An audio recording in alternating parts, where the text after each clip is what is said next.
Hello guys, this is Shafin Sarbi for you. Guys, you can see on the screen I'm discussing right form of verb. In the last three class I discussed rules 1 to 22 and in this class I'm discussing rules 23 to 28. I will discuss them in the very easiest way. Okay guys, you can see rules 23. তোমরা দেখতে পাচ্ছ 23 নম্বর যে রুলসটা রয়েছে, would you mind, look forward to, get used to, with a view to, cannot help, could not help, without, addicted to, be used to, prefer to, object to, confess to, feel like, ought, cannot bear, cannot help. এখানে cannot bear দুইবার হয়েছে, এভাবে cannot help, cannot bear, cannot help, think of অথবা thought of। এই ওয়ার্ডগুলো যদি কোনো বাক্যে থাকে, এই ওয়ার্ডগুলোর পরে যে ভার্ব আসে সেই ভার্বের সাথে সবসময় আইএনজি ব্যবহার করতে হবে।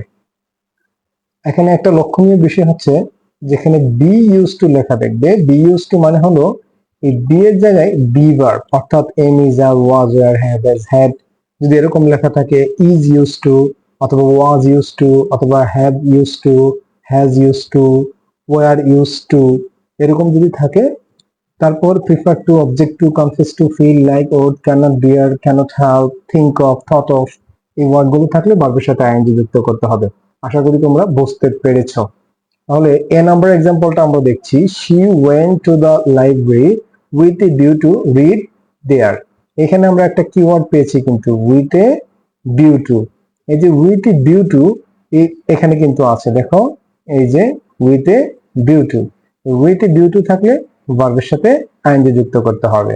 তাহলে অ্যান্সারটা কি হবে? আশা করি তোমরা সবাই বুঝতে পেরেছো। অ্যান্সারটা হলো রিডিং।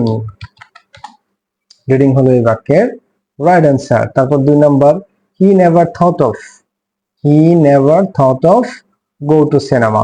এখানে আমরা একটা কিওয়ার্ড পেয়ে গেলাম কিন্তু থট অফ। এই থট অফ যেহেতু আছে, তারপরে যে ভার্ব থাকবে তার সাথে আইএনজি যুক্ত করতে হবে। এখানে ভার্ব রয়েছে গো, আর এর সাথে আইএনজি যুক্ত করলে অ্যান্সার হবে গোয়িং। আশা করি তোমরা বুঝতে পেরেছো। তারপর সি নাম্বারটা, would you mind take a cup of tea. এখানে আমরা একটা কিওয়ার্ড পেয়ে গেলাম উড ইউ মাইন্ড। এই যে এখানে রয়েছে উড ইউ মাইন্ড, প্রথমে রয়েছে উড ইউ মাইন্ড। এই উড ইউ মাইন্ড থাকলে ভার্বের সাথে আইএনজি যুক্ত করে দিতে হবে। তো would you mind take a cup of tea, এটা অ্যান্সার হবে taking a cup of tea. Taking a cup of tea. আশা করি তোমরা এটা বুঝতে পেরেছো। ডি, ই এবং এফ তোমরা নিজেরা অ্যান্সার করবে।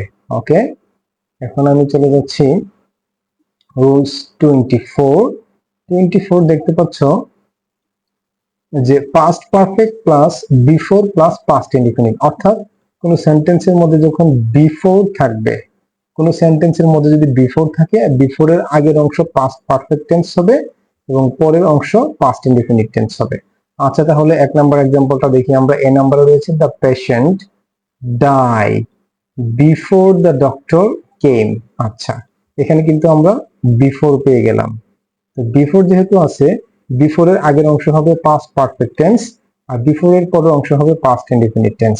তো বিফোরের আগে কি রয়েছে? সাবজেক্ট আছে দ্য পেশেন্ট, তারপর ভার্ব হলো এখানে ডাই। আমরা জানি পাস্ট পারফেক্ট টেন্সের স্ট্রাকচার হলো সাবজেক্ট প্লাস হেড প্লাস ভি3 প্লাস অবজেক্ট, অর্থাৎ দ্য পেশেন্ট হলো সাবজেক্ট, তারপর একটা হেড ব্যবহার করতে হবে, আর এখানে ভার্ব হলো ডাই।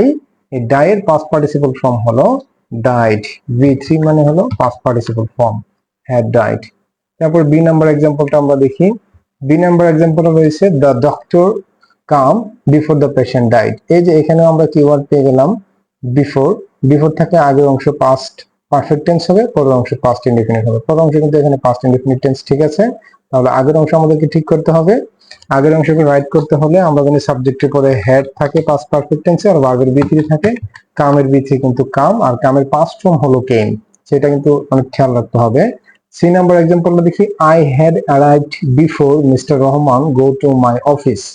আচ্ছা, এখানে আমরা বিফোর পেলাম, এখানে বিফোর রয়েছে, বিফোর আগে পাস্ট পারফেক্ট টেন্স হয়, এখানে আই হ্যাড অ্যারাইভড এটা অলরেডি পাস্ট পারফেক্ট টেন্সে রয়েছে।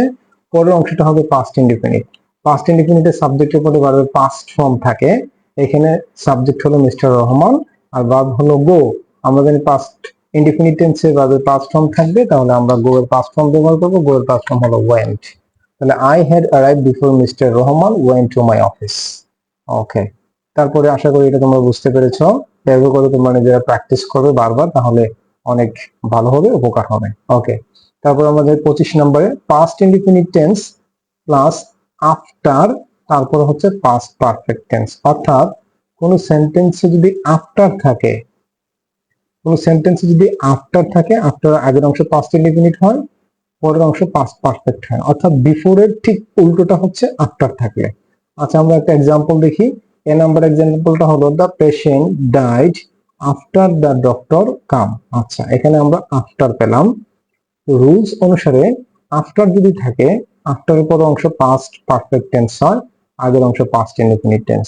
তো পরের অংশকে পাস্ট পারফেক্ট করতে হলে পাস্ট পারফেক্ট টেন্সে হেড থাকবে আর ভার্বের ভিতরে থাকবে। কামের ভিতরে হলো কাম। আচ্ছা, এবার আমরা বি নাম্বার এক্সাম্পলে যাই। বি নাম্বার এক্সাম্পল আমরা দেখতে পাচ্ছি he told me his name after he live. এখানে আমরা আফটার পেয়ে গেলাম। আফটার পেলে আমাদেরকে খেয়াল রাখতে হবে যে আফটারের পরের অংশ পাস্ট পারফেক্ট টেন্স হয়, আগের অংশ পাস্ট ইনডিফিনিট টেন্স হয়। আগের অংশ পাস্ট ইনডিফিনিট ঠিক আছে, হি টোল্ড মি হিজ নেম, এটা ঠিক আছে, পাস্ট ইনডিফিনিট। পরের অংশ আমাদেরকে পাস্ট পারফেক্ট বানাতে হবে। পাস্ট পারফেক্ট বানালে আমাদেরকে লিখতে হবে হেড, আর লিভের ভিতরে লিখতে হবে লেফট।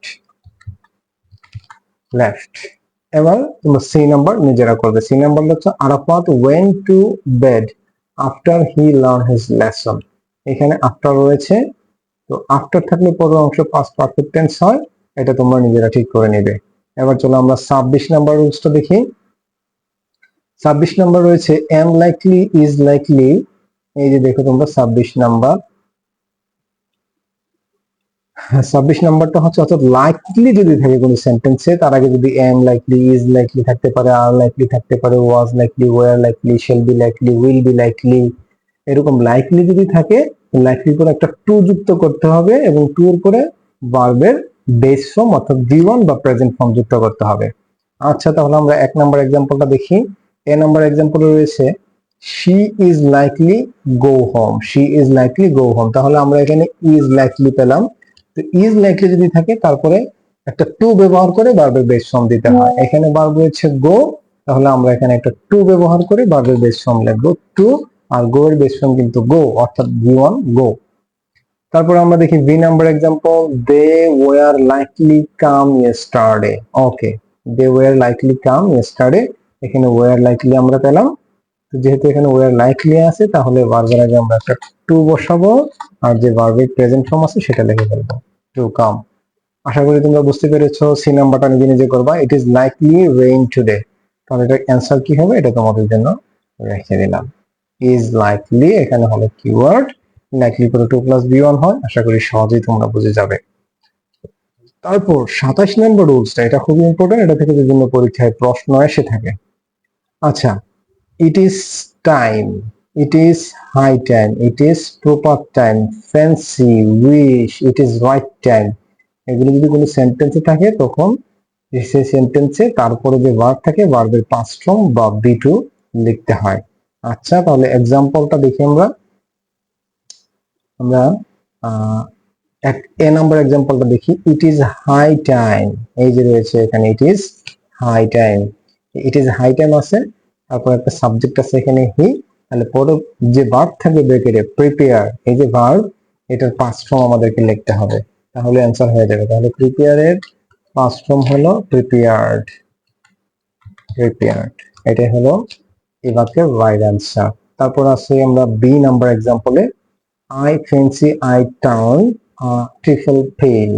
ওকে, এখানে আমরা একটা কিওয়ার্ড পেয়ে গেলাম ফ্যান্সি, এটা থাকলেও ভার্বের পাস্ট ফর্ম লিখে দেবো আমরা। তো পাস্ট ফর্ম টার্ন এর পাস্ট ফর্ম হলো টার্নড, আমরা টার্নড অথবা টার্নড লিখতে পারি। Okay, C number, it is time we change our eating habit. এই যে এখানে আরেকটা কিওয়ার্ড আমরা পেলাম, it is time, it is time আছে, এখানে সাবজেক্ট আছে, সাবজেক্ট আছে, তো ভার্বটা হবে পাস্ট ফর্ম, চেঞ্জের পাস্ট ফর্ম তোমরা ব্যবহার করলে এটার অ্যান্সার হয়ে যাবে। সি এবং ডি তোমরা নিজেরা করবে। ওকে, এবার আসি আমরা সবশেষ 28 নম্বর রুলসে। 28 নম্বরটা হলো had better, had rather, would better, would rather, let, must, need, আইডিয়ার, এগুলো যদি থাকে তখন ভার্বের এগুলো থাকলে ভার্বের প্রেজেন্ট ফর্ম ব্যবহার করতে হবে। এগুলো থাকলে ভার্বের প্রেজেন্ট ফর্ম ব্যবহার করতে হবে, অর্থাৎ বি ওয়ান ব্যবহার করতে হবে। আর একটা কথা হচ্ছে অমিট টু। অমিট মানে হলো বাদ দেওয়া। তো যদি টু থাকে কখনো ভার্বের আগে, এরকম থাকতে পারে, যেমন টু হেল্প, এরকম থাকতে পারে প্রশ্নে। যদি টু থাকে তাহলে টু বাদ দিয়ে দিতে হবে। এ নাম্বার এক্সাম্পলটা আমরা দেখি। এ নাম্বার এক্সাম্পলটা হলো you had better to help him. তাহলে এখানে আমরা একটা কিওয়ার্ড পেয়ে গেলাম, হ্যাড বেটার। হ্যাড বেটার যদি থাকে তাহলে ভার্বের ভি ওয়ান লিখতে হবে। এই যে এখানে দেখো, ভার্বের ভি ওয়ান লিখতে হবে। যদি টু থাকে টুকে উঠিয়ে দিতে হবে। অমিট টু মানে টুকে বাদ দেওয়া। আচ্ছা, তাহলে এখানে টু হেল্প লেখা আছে, আমরা টু বাদ দিব, শুধু হেল্প লিখবো, হেল্প। এটাই হলো রাইট অ্যান্সার।